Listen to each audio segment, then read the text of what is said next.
SummerSlam Night 1 is tonight, and there are 6 matches on the card. I can't wait to see what this two-night SummerSlam is going to look like, but let's see what tonight's looking like. The first match is Tiffany Stratton versus Jade Cargill. I honestly feel like Tiffany Stratton's reign is coming to an end here. I don't think really all the kind of controversy with her is really adding to that fact, but I think they're just kind of moving away from her, and I think it's Jade's time. So I'm going to give this one to Jade Cargill. Randy Orton and Jelly Roll versus Drew McIntyre and Logan Paul. That one seems like it's pretty a no-brainer in a way. I could easily see this being a really good match. I also think Jelly Roll is going to surprise a lot of people, but I think that Randy Orton and Jelly Roll are going to take away this one. I don't see Drew McIntyre and Logan Paul winning when Jelly Roll's in the picture. Judgment Day versus Charlotte and Alexa Bliss. I do like the dynamic between Charlotte Flair and Alexa Bliss being their whole, like, we're not friends thing. But I think the bigger story here is that Roxanne has injected herself into the Judgment Day, going after Dom as, as Liv's man, taking away Raquel as Liv's best friend, and also taking the tag titles as Liv titles while she's been injured. So I think Raquel and Roxanne are going to retain these titles until Liv is able to make a comeback, and that will further a story between Roxanne and Liv. Roman Reigns and Jey Uso versus Team Braun Braun.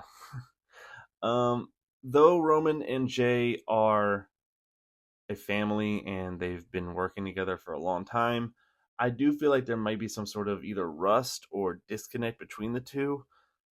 Even with Braun and Bronson Reed being a better team than them, I still feel like, with all that said, Roman and Jey are still going to take away and win this one.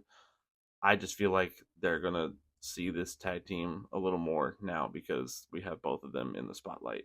Sami Zayn versus Karrion Kross. I don't have a lot to say about this match. I know the whole ordeal with Karrion being kind of like this stalker thing where he's just like kind of getting into people's heads and everything like that, and he's been doing that a lot with Sammy. But this utterly is a Sami Zayn household. So that's kind of all I have for that one. Gunther versus CM Punk. This is where I could feel that Seth Rollins could interject himself here. I don't think Seth's injury is as severe as people are making it out to be. I think he will probably either come back tonight or come back night 2. Either way, I think the disdain for CM Punk is probably a little too much to maybe pull a swerve on us and go after John Cena and Cody Rhodes. So I think he will most likely interject himself into this match. However, I could see a play where CM Punk becomes the World Heavyweight Champion and Seth is just over the top irate about that. And he decides to go after CM Punk later, but CM Punk still comes away with the victory. So I'm going to give this one to CM Punk. Gunther, I don't think needs that title anymore either. I think he's almost become bigger than that in a way, and he could easily get that title back at some point anyway. So I'm excited about night 1. Shout out to my wife for writing these down. My handwriting is deplorable, so she wrote all this down on the whiteboard with me. I just did the pretty circles. Let's see what night 1 of SummerSlam brings.